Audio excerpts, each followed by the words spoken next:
Hi everyone, my name is Chris, and um, the I'm assigned in SEO and social media management or organic um, traffic for Internet MBA. And for today, we're going to be discussing about SEO. SEO is a very broad topic. So what I've decided is to narrow it down into different categories or different topics so that we can have a better understanding on how SEO works. So, first thing is a quick introduction to SEO. So, what is SEO? Uh, we will be discussing the definition of SEO and why do we need SEO? How does SEO works? About user intent, advantages of SEO, and white hat versus black hat, and your objectives, why you need to do SEO.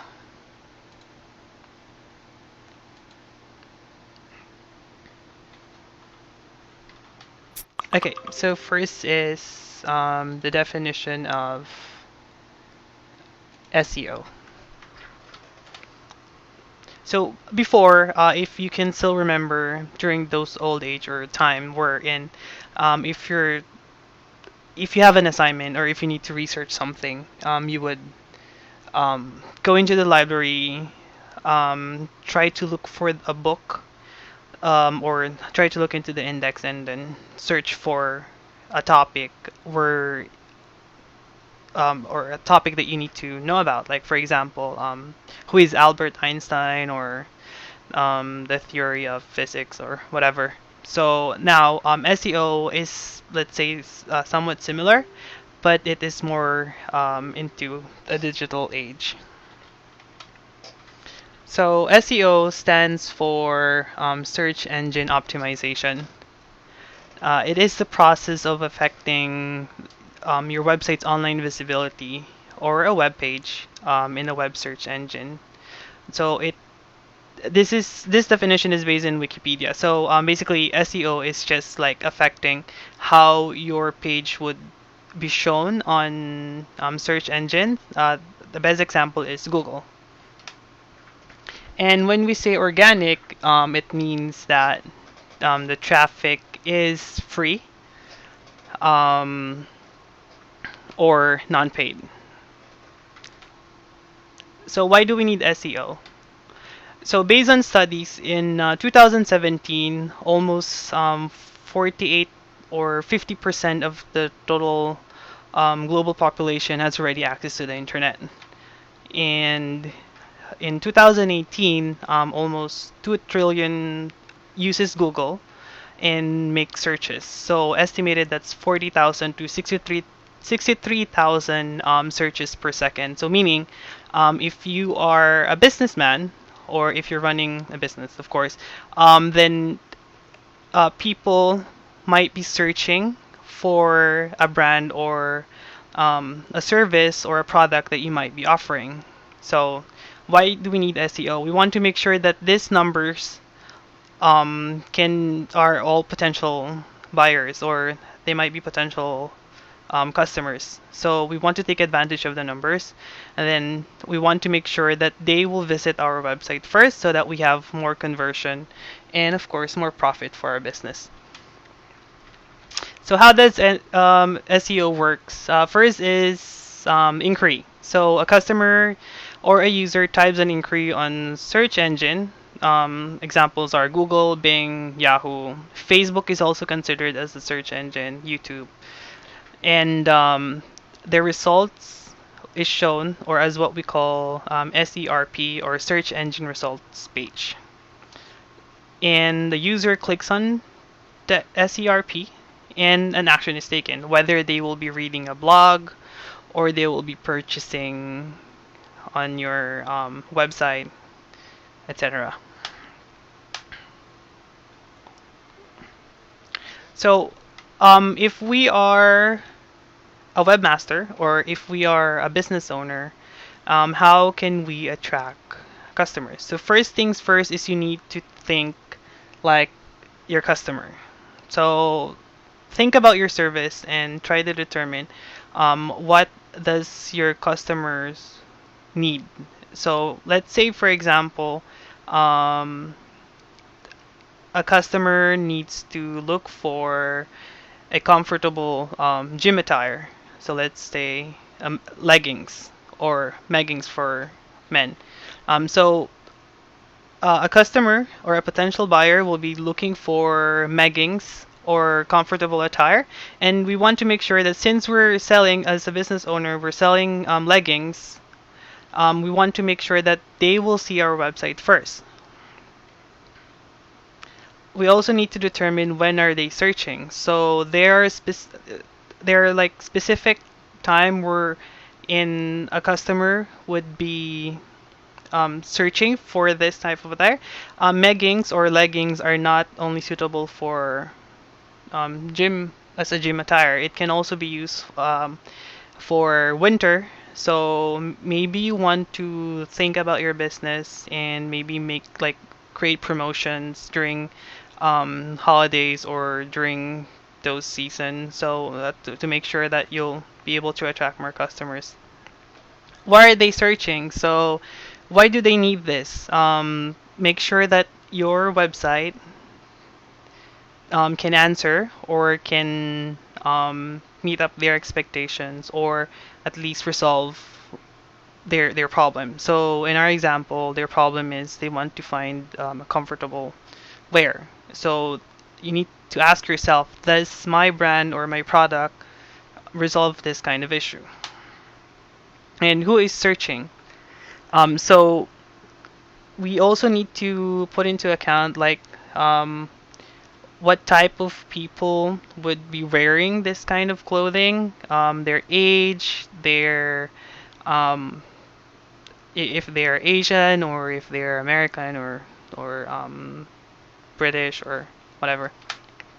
And where are they searching? So not only geographical location but also the device that they're using. You need to make sure that your site is optimized um, not only for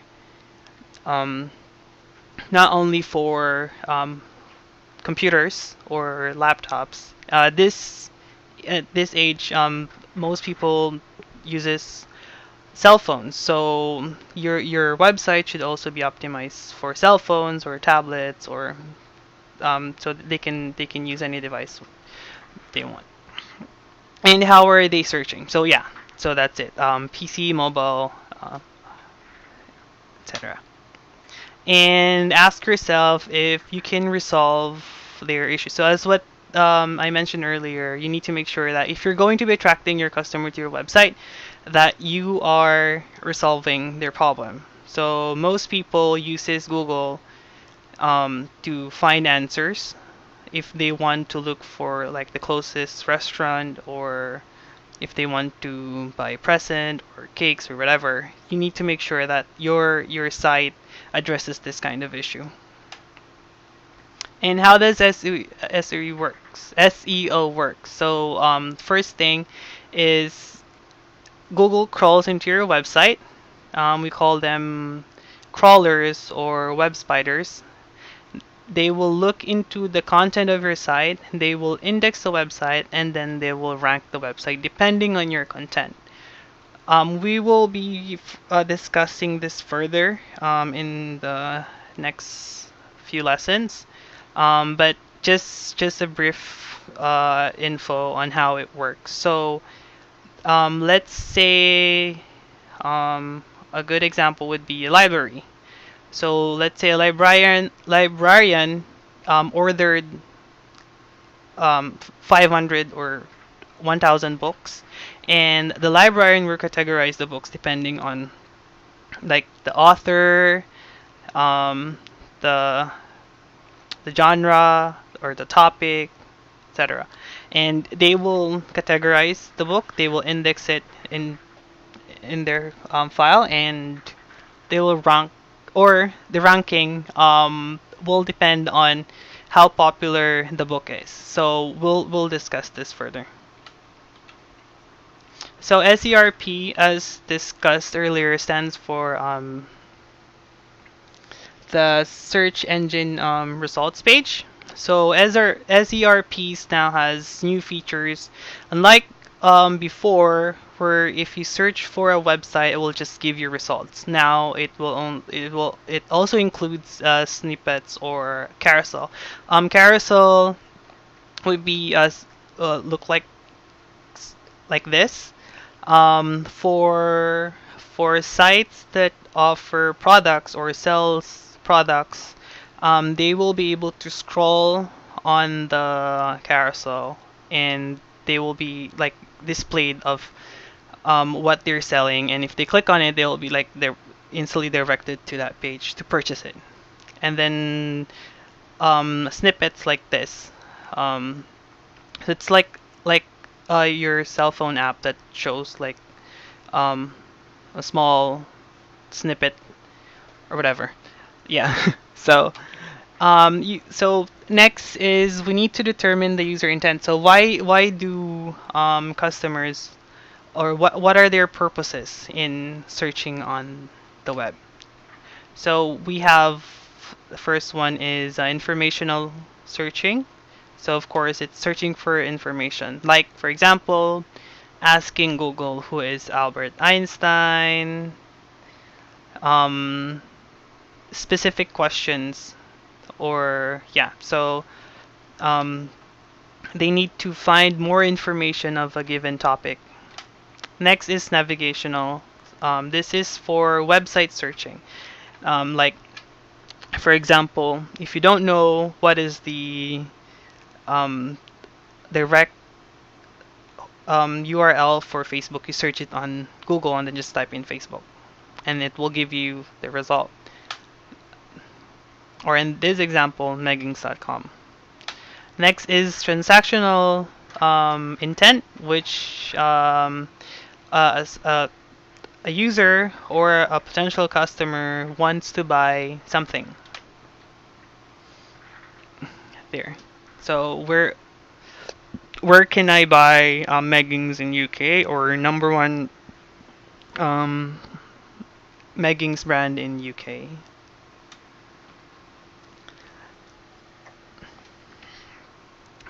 Okay, so what are the advantages of SEO? So, as I think we are already aware that Facebook and Google have this ads. You know, when you're like scrolling in your social media page, you will like get this ads of or of a product, like endorsing you to download it or watch the video and stuff like that. It is okay to have ads. However, for me, SEO is more suitable in the long run, because if you, well, first of all, SEO is organic, so meaning it is for free. So if you're starting out as a business, of course you may want to let your potential buyers or customers that you're offering this kind of service. But you need to ask yourself, how long am I going to be paying Google? How long am I going to be paying Facebook for these ads? So SEO is an alternative way, or let's say a long-term of getting or targeting this customers. So good thing about SEO is that it can cover more channels than paid ads. So channels like other platforms, like um, social medias, Facebook. Sometimes if you do a search on Facebook, it will give you a result that directs you to a Google page. So that's one example. And it has a higher click-through rate. So when we say click-through, it means the number of people visiting your website after clicking a link. So based on studies, around estimated 3% of searchers, only 3% of searchers clicks on ads. So, like myself, whenever I try to search on Google, I will more likely click on a page or a website directly rather than clicking on the ads at the top that you see on the results. And organic results can be permanent as long as you provide solid content to your visitor. So as what I mentioned earlier, you don't need to pay for um, giving good content. So you just need to be original and you need to stand out from the crowd. And like with ads, you need to always be paying for Google to post your ads. So if you're a business owner, you're thinking like your profit as well. So how much are you going to be spending on the ad versus what if I can get these customers for free instead? And since we've already discussed about the click-through rate, it's worth mentioning bounce rate. So this is the number of people clicking away from your website after a short period of time. So I'll be discussing this more later on, but bounce rate is like if you search for a page and let's say this is not the page that I'm looking for, I click out of it within 3 to 5 seconds. So that's a bounce rate. So it means that it's a markdown to your website's ranking. Okay, so black hat versus white hat. So white hat refers to the best SEO practices. We have a separate topic for this one. And black hat, technique to trick or fool SEO. It is worth noting that this may work. However, Google learns or it has released like a couple of updates to prevent black hat, and this will greatly penalize your site. So think of it as if Google finds out that you're um, tricking or cheating your SEO ranking, then it's like a bankruptcy. Your site will be demoted, and you'll have to work on again to get it up to a good higher rank. We'll further discuss this as well. So just a few black hat tricks. We need to know the black hat trick not because we want you to use them, but because we want you to prevent in using it. Or sometimes we think that we might be doing good, but we realize that it's a black hat. So yeah, we need to know what are black hats so that we can stop from using it. So these are just some of the black hat. There is a ton of black hat strategies out there. I'll make another discussion for that one. So first one is keyword stuffing. Keyword stuffing is when you spam your content with keywords. Let's say um, uh, leggings. So before I think early 2000s, to rank your page, you just need to put, let's say you're selling leggings, you just need to put like leggings 1,000 times in your page. Some will hide it in the background, like type in legging once in their blog and then um, put 1,000 more leggings and hide it in white font so that the users or the visitors won't see it. Before Google will rank this site is using this keyword more often, so this must be good. And then they've changed the algorithm, and it's now considered as spamming. So we'll discuss about that in our penguin and what was the other one? In the Google's algorithm, so that we can prevent keyword stuffing. Next is getting backlinks from untrusted websites. So this is very common in social media, like getting likes and followers by paying. I think Amazon, you can get likes from Amazon. So you just pay, I think, $100, and the next day you'll see if when you check your social media, you have like 1,000 followers. So this is also common in SEO before were in you buy backlinks. So backlinking is when, let's say, a website directs a page to your site. So if I'm a blogger, um, and I want to endorse your website, I'll create a link or a hyperlink directing to your website. So that's backlinking. So you need to make sure that the backlinks that you're getting or receiving are from trusted website, because Google find this spamming as well, or fishy. So they will de-rank your website. Next is cloaking.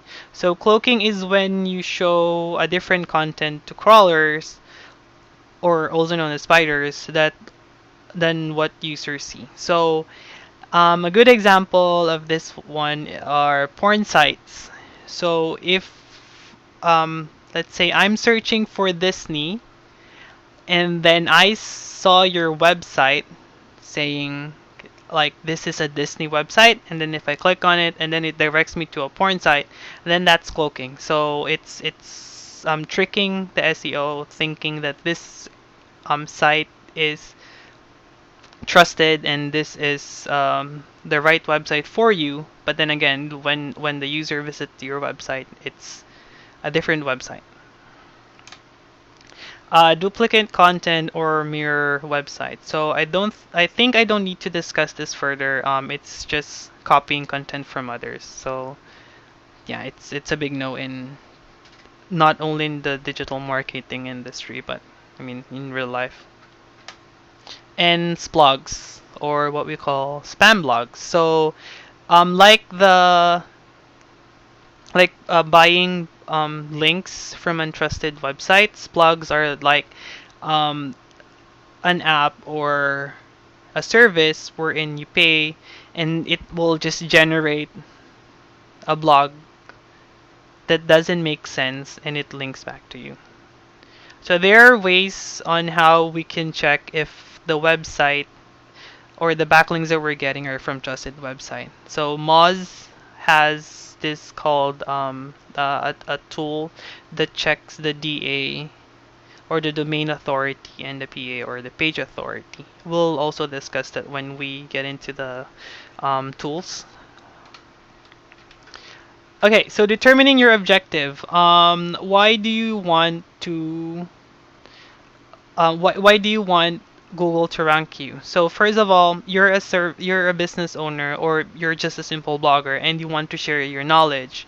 You want to share your services, or you want to share or sell your products. So you need to know, or you need to ask yourself, am I able to answer the visitor's inquiry? Am I able to resolve their issue, or am I able to are they able to get the information that they needed? And also for sellers or for e-commerce website, um, are you here to sell your services or products, or are you able to provide what the customer needs if they visit your website? So this is like a key factor that you always need to think when it comes to SEO.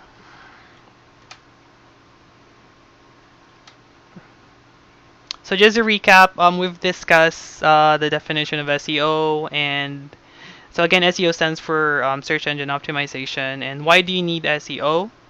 How does SEO work, and what are the user intent? So we have three.